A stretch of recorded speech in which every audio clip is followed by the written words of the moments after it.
found your way back to the shadows. This is Breakup, cheater, and tonight's tale isn't just a story, it's a warning. Hit subscribe, turn on notifications, and let's step into the dark together. Lena's voice carried through the front hallway as she balanced her purse on one shoulder and pushed the door open with her free hand.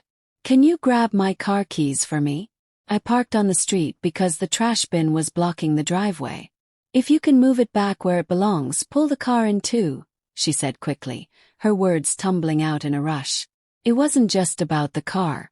The way she moved, half turned toward the door, weight already shifting toward leaving, made it clear she wanted the day's clutter and routines dealt with as fast as possible. Ethan, who had been rinsing a glass in the kitchen sink, called back, "Sure," and dried his hands. He stepped into the living room, spotting her purse tossed casually on the couch. He picked it up, unzipped the side pocket and reached in.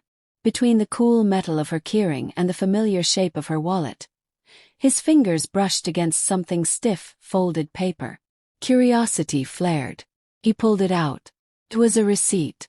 At the top, in bold black print, the name jumped out at him. The Hillside Bar and Grill, an expensive restaurant clear across town. The date read last night. The time matched the hour she had said she'd been stuck at a late office meeting. Ethan's eyes scanned every line like he was decoding a secret. 2 main courses. 1 bottle of wine. His stomach tightened. Lena never drank wine during the week. She always said it made her sluggish and unfocused. And yet here it was. A full dinner for 2 at a place they had never gone together. The paper trembled slightly between his fingers, not from any breeze but from the ripple of what it implied. Quietly, he folded it back exactly the way it had been and slipped it into her purse. He found the keys, stepped outside, rolled the trash bin back to its usual place, and eased her car into the driveway. The motions were automatic, things he'd done 100 times, but now each small action seemed heavier, like it carried more meaning than it should. When he came back inside, Lena was already upstairs. The sound of the shower filled the house, water pounding against tile. Ethan opened the fridge, stared at the rows of jars and containers for a few seconds, then shut it again.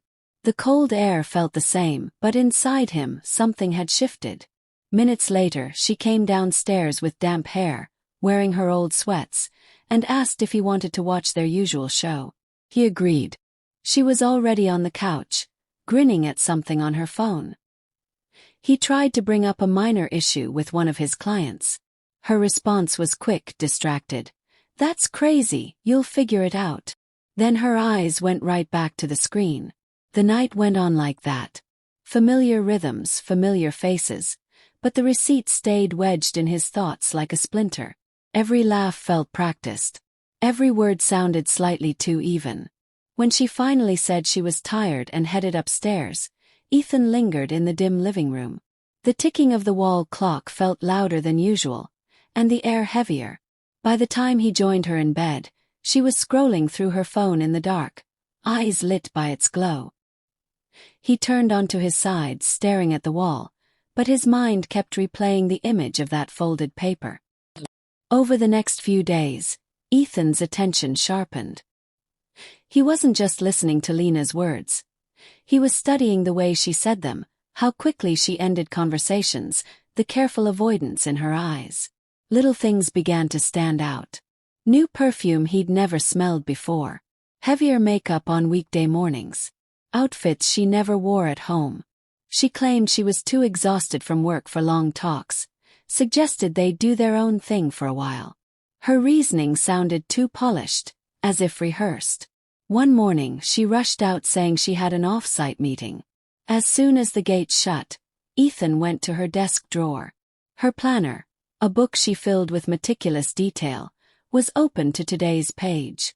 There was nothing written there except a single red slash. That night she came home upbeat, telling a funny story about a coworker, first calling them he before quickly correcting to she.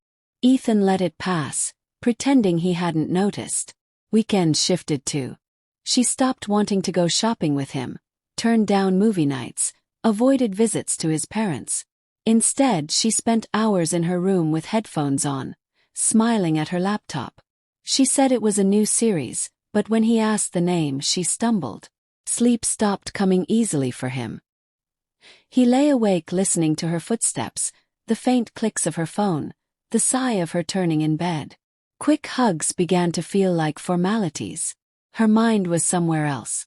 Then, one afternoon while she showered, Ethan checked her purse again. This time, he found a bright shade of lipstick he'd never seen her wear, along with long earrings that didn't match her style. He held them for a moment, trying to picture her wearing them for someone else. Then he put them back. That night he made a silent decision. Stop asking questions. Just watch.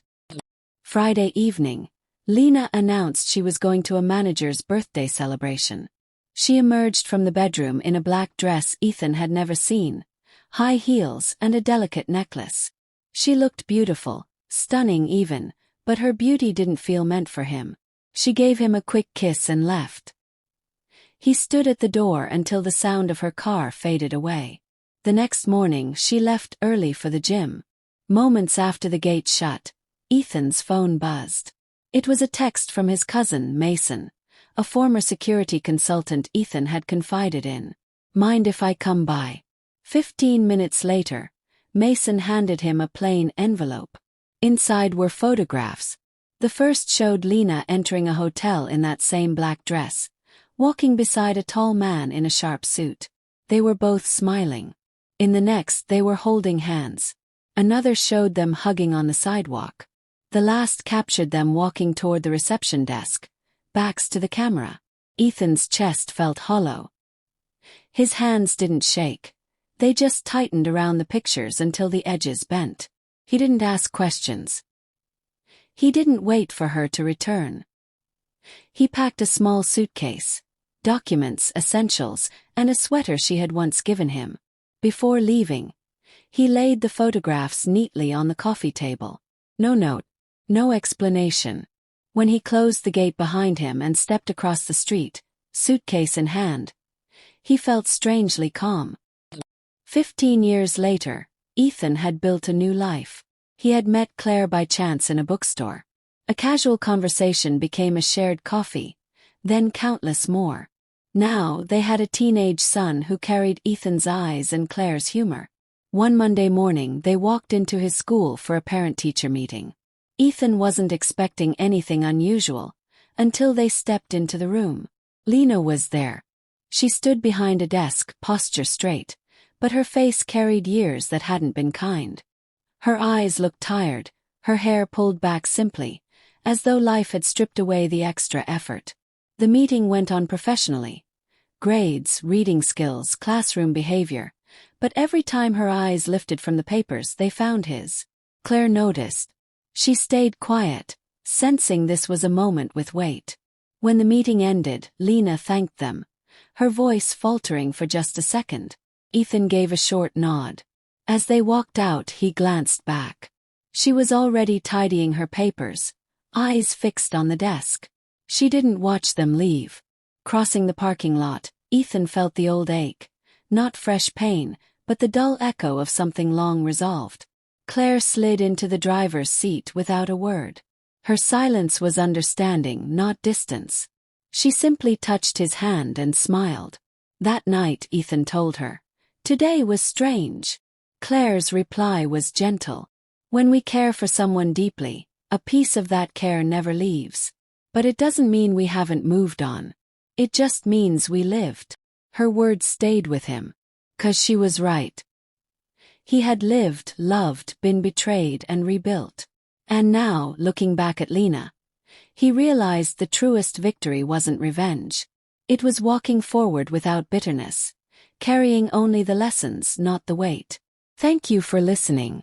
If you enjoyed this glimpse into the dark, subscribe, turn on notifications, and prepare yourself, because the next story might be even closer than you think.